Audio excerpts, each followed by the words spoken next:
castle under siege. The air in the castle had changed. Ellie could feel it as soon as they returned from the collapsed tunnels. The silence, once solemn and heavy, now bristled with an undercurrent of energy. Like the calm before a storm, Ellie and Callum climbed the spiral stone staircase to the research office, their boots echoing loudly in the confined space. Each step felt heavier than the last, as if the castle were resisting their presence. "You're sure we're not cursed now?" Callum muttered, glancing nervously at the flickering torch sconces lining the walls. Ellie didn't answer. Her mind was still racing with the Piper's vision and the ominous growls that had chased them through the tunnels. Whatever they had disturbed below was not content to remain hidden. When they entered the office, Ellie dropped her bag on the table and immediately began sorting through her notes. Callum, meanwhile, leaned against the door, his arms crossed tightly across his chest. "What's the plan?" he asked. "Because I think leaving and never coming back sounds pretty good right about now." Ellie looked up at him, her eyes shadowed with exhaustion.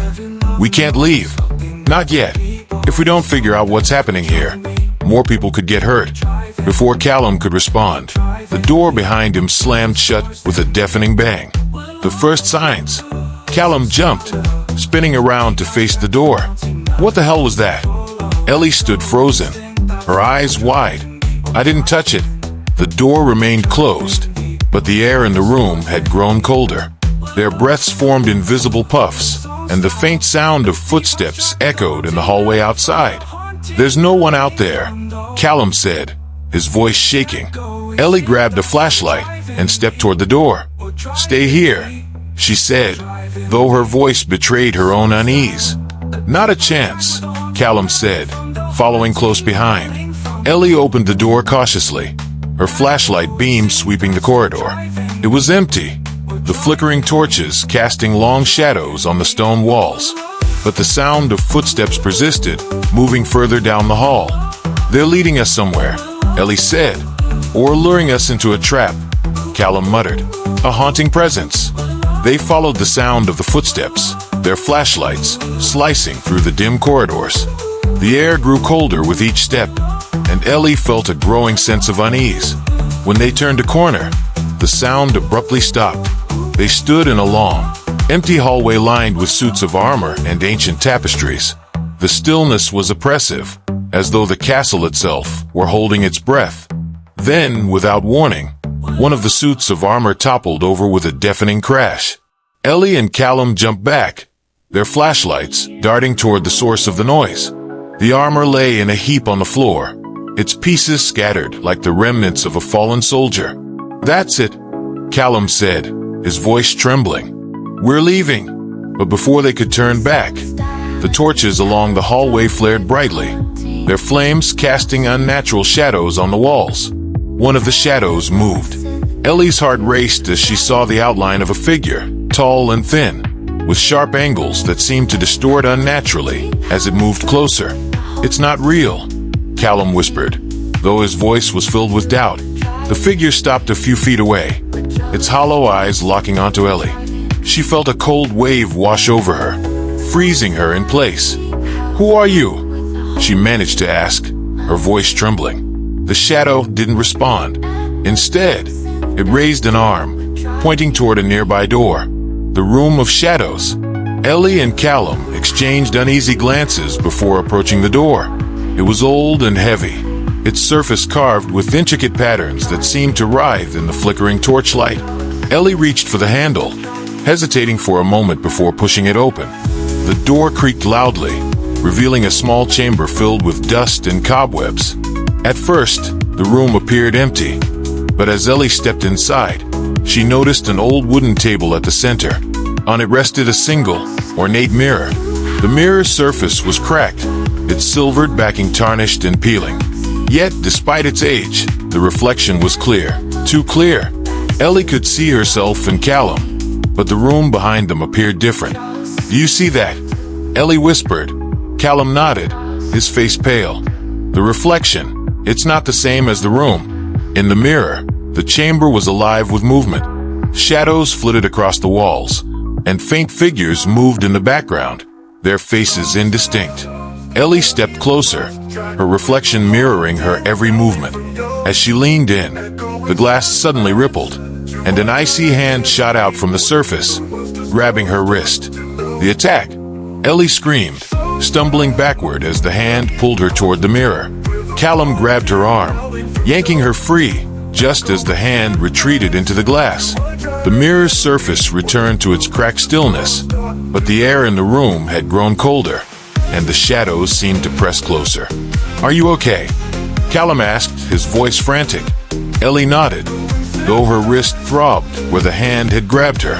A faint, dark bruise was already forming, its shape eerily like a claw. "We need to leave this room," Callum said, pulling her toward the door. But as they turned to leave, the door slammed shut, and the torches in the hallway extinguished, plunging them into darkness. A castle in chaos. The next few moments were a blur of chaos. Objects in the room began to move on their own, the table flipping violently, and the mirror shattering into pieces. The shards hovered in the air for a moment before flying toward Ellie and Callum like projectiles. "Down!" Ellie shouted, ducking behind an overturned chair. The shards embedded themselves in the walls, their edges gleaming menacingly in the faint light. The shadows in the room grew thicker, coalescing into a single, massive figure that loomed over them. It let out a guttural growl, the sound reverberating through the room. Ellie felt her chest tighten, her breaths coming in short gasps. "What is that?" Callum shouted, his voice barely audible over the noise. Ellie didn't answer. She grabbed a flashlight and shone it at the figure, the beam slicing through its form. The creature recoiled, its shadowy edges dissolving slightly under the light. "Keep it in the light," Ellie yelled. Callum fumbled for his flashlight, aiming it at the creature. Together, their beams forced the shadow back, its form shrinking as it retreated toward the far corner of the room. A narrow escape. The creature let out a final, anguished roar before dissolving completely, leaving the room eerily silent. The torches flickered back to life, their flames casting soft, warm light on the now still chamber. Ellie and Callum sat on the floor, their breaths ragged as they tried to process what had just happened. "That was too close," Callum said, his voice shaking. Ellie nodded, her hands trembling as she picked up a piece of the shattered mirror. Its surface reflected her face, but in the background, she thought she saw a faint figure watching her, silent and waiting. "This isn't over," Ellie said softly. Callum groaned. "It never is it?" Ellie stood, her gaze fixed on the remnants of the mirror. "The castle is fighting back. Whatever we disturbed in the vaults, it's spreading, and we're running out of time to stop it." The shadows in the corners of the room seemed to shift as she spoke, as if listening. "We need answers," Ellie said, her voice filled with determination. "And we're not leaving until we find them."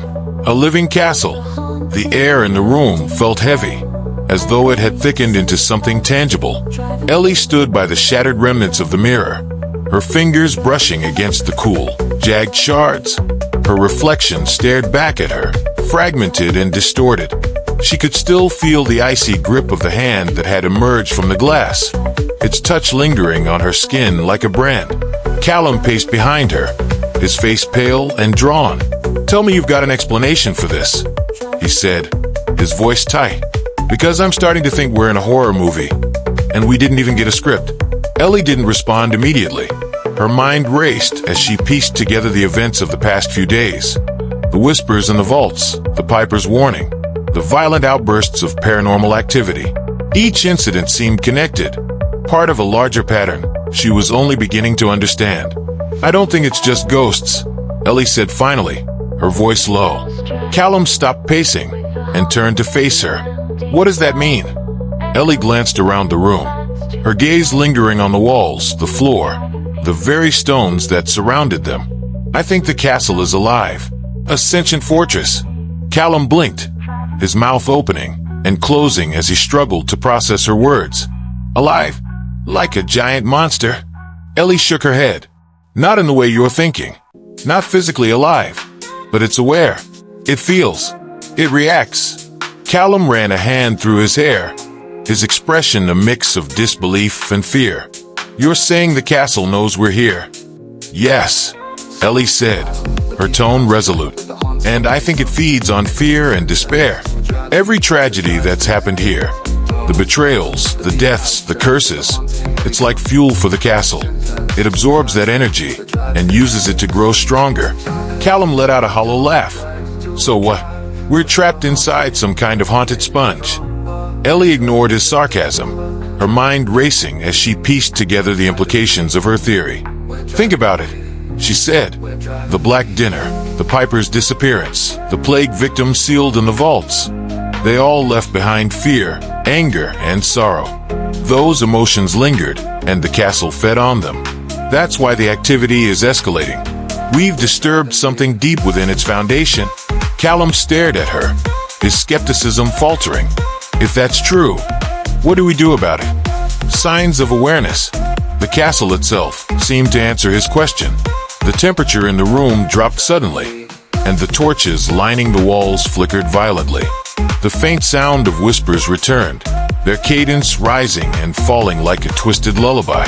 Ellie stepped closer to the wall, her flashlight illuminating the worn stones. It's responding to us, she said, her breath visible in the frigid air. It knows we're here. The whispers grew louder, forming a chorus of indistinct voices. Ellie closed her eyes, focusing on the emotions behind the sounds rather than the words.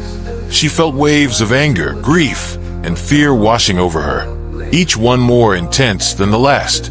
It's not just reacting, she said softly. It's trying to communicate. Callum frowned. And what's it saying?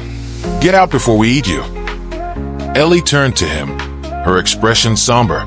No, it's warning us. Memories in stone. Ellie's hands pressed against the cold wall, her fingers brushing over the ancient carvings etched into the stone. The markings were faint but deliberate, their patterns forming a language she couldn't quite decipher. Every stone in this castle has a story, Ellie said, her voice barely above a whisper. If the castle is sentient, then these walls are its memories. Callum moved closer, his flashlight illuminating the carvings. You think the castle remembers everything that's happened here? Ellie nodded. It doesn't just remember, it holds on to it. The emotions, the pain, the fear. It's all stored here, like an archive of suffering. She closed her eyes, letting her hand linger on the wall. Images began to flicker in her mind, fleeting, fragmented glimpses of the past. She saw soldiers marching through the castle gates, their faces grim and determined. She saw the Douglas brothers at the Black Dinner, their smiles fading as betrayal unfolded around them. And she saw the Piper, his face etched with fear as he descended into the tunnels. The visions faded, leaving Ellie breathless. It's showing me what it's seen, she said, her voice trembling. It's trying to make me understand the castle's pain. As Ellie stepped back from the wall, the whispers surged, filling the room with a cacophony of voices. The sound was almost unbearable, a relentless tide of anguish and despair. Callum clapped his hands over his ears. Make it stop, he shouted. Ellie focused on the emotions behind the whispers, searching for a thread of meaning. Beneath the anger and fear, she sensed something else, something deeper.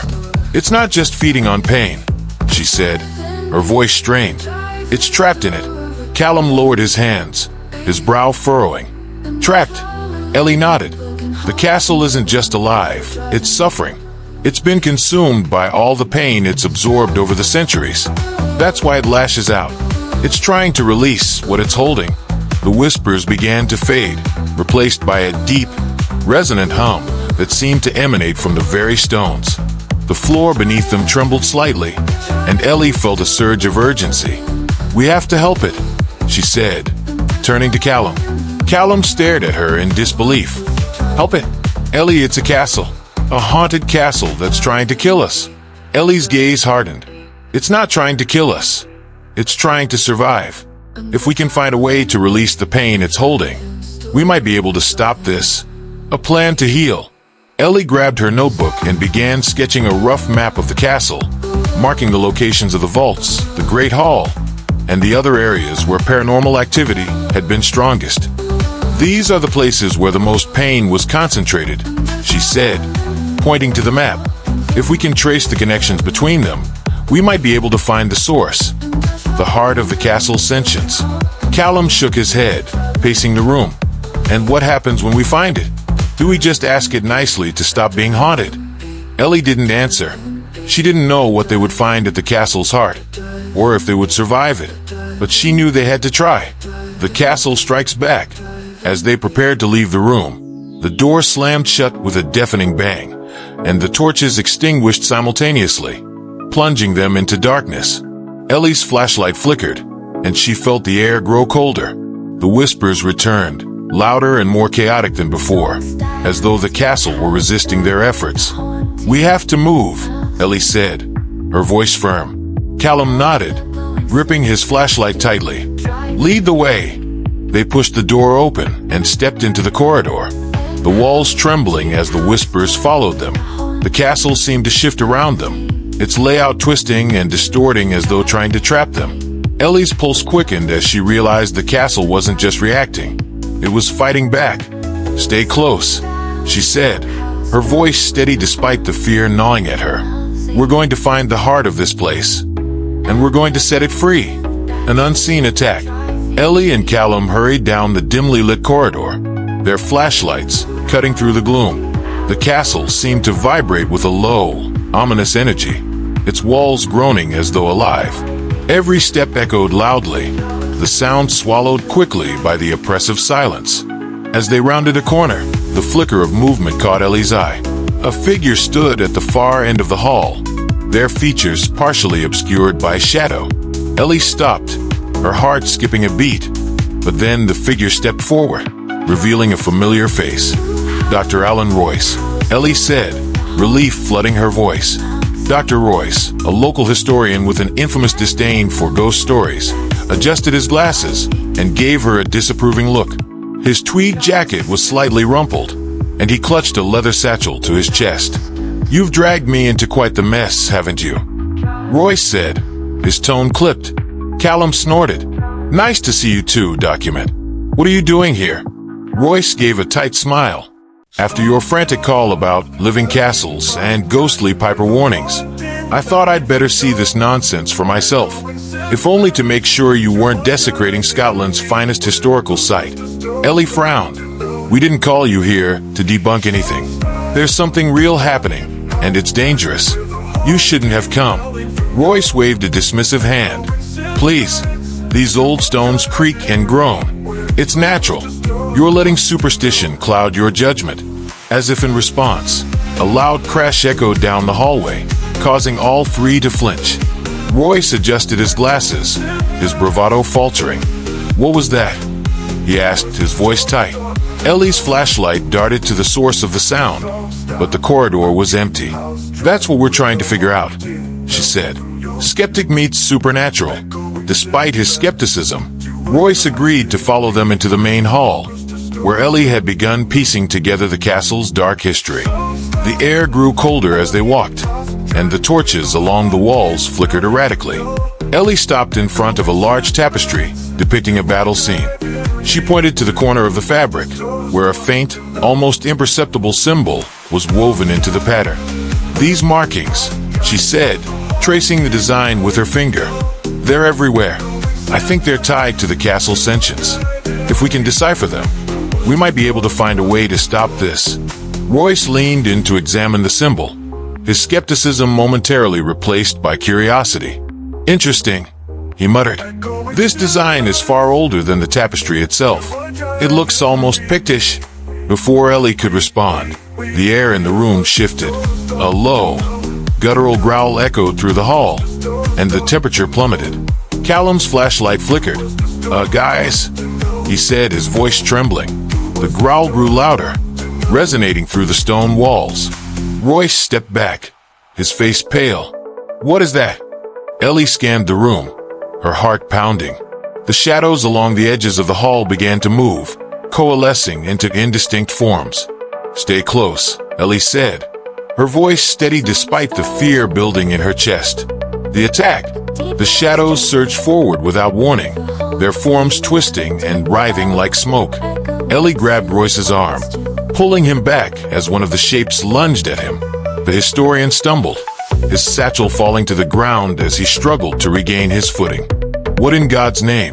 Royce began, but his words were cut off as an unseen force slammed into him, throwing him against the wall. "Royce!" Ellie shouted, rushing to his side. The historian writhed on the floor, his face contorted in pain. Invisible hands seemed to grip his limbs, pinning him down as he gasped for air. His eyes darted wildly, his mouth forming silent words. Callum swung his flashlight wildly, the beam slicing through the shadows. "Get off him!" he yelled, though his voice betrayed his panic. Ellie dropped to her knees beside Royce, grabbing his shoulders. "Stay with me, Alan," she said, her voice desperate. The growling intensified, and Royce's body convulsed as though a great weight were pressing down on him.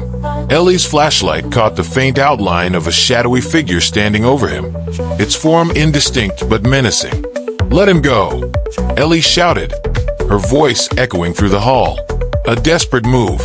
Acting on instinct, Ellie reached into Royce's satchel and pulled out a small iron medallion engraved with Celtic designs.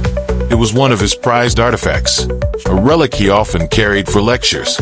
She pressed the medallion against Royce's chest, and the reaction was immediate. The shadowy figure recoiled, letting out a piercing scream that reverberated through the hall. The air around them grew lighter, and the shadows began to dissipate. Royce gasped, his chest heaving as he clutched the medallion. Ellie helped him sit up, her hands shaking. What just happened?" Royce stammered, his voice barely above a whisper. Ellie glanced at the medallion, her mind racing. "Iron," she said. "It's a conductor. It disrupts whatever energy they're made of." Callum helped Royce to his feet, his own face pale. "We need more than that medallion if those things come back." Ellie nodded, her gaze drifting to the tapestry. "The symbols might be the key. If we can decipher them, we might be able to protect ourselves, or even stop the castle entirely." A change in perspective. Royce, still clutching the medallion, gave Ellie a wary look. "You're serious about this, aren't you?" Ellie met his gaze, her expression firm. "Do you believe me now?" Royce hesitated, his usual bravado replaced by a quiet resignation. "I don't know what I believe anymore, but I can't deny what just happened." Callum smirked despite the tension. "Welcome to the club, document. You get used to it." "Sort of." Ellie turned back to the tapestry, her resolve hardening. "We need to figure out what these symbols mean. If they're connected to the castle's sentience, they might be our only chance." Royce adjusted his glasses, his scholarly instincts kicking in despite his lingering fear. "If they're Pictish, there might be records or translations in the castle's archives. But finding them won't be easy." Ellie nodded. "Then we'd better start looking." The castle strikes back. As they prepared to leave the hall, the air grew heavy once more, and the torches flickered ominously. The castle seemed to sense their intent, its walls groaning as though in protest. "Looks like it doesn't want us figuring this out," Callum said, glancing nervously at the shifting shadows. Ellie gripped the medallion tightly, her jaw set with determination. "Too bad.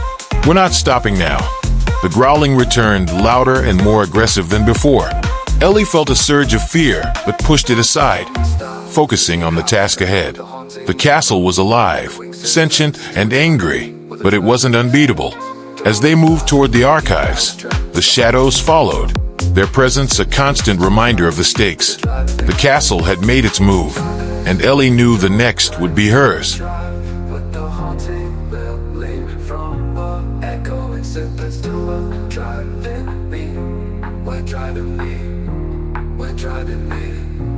We're driving me.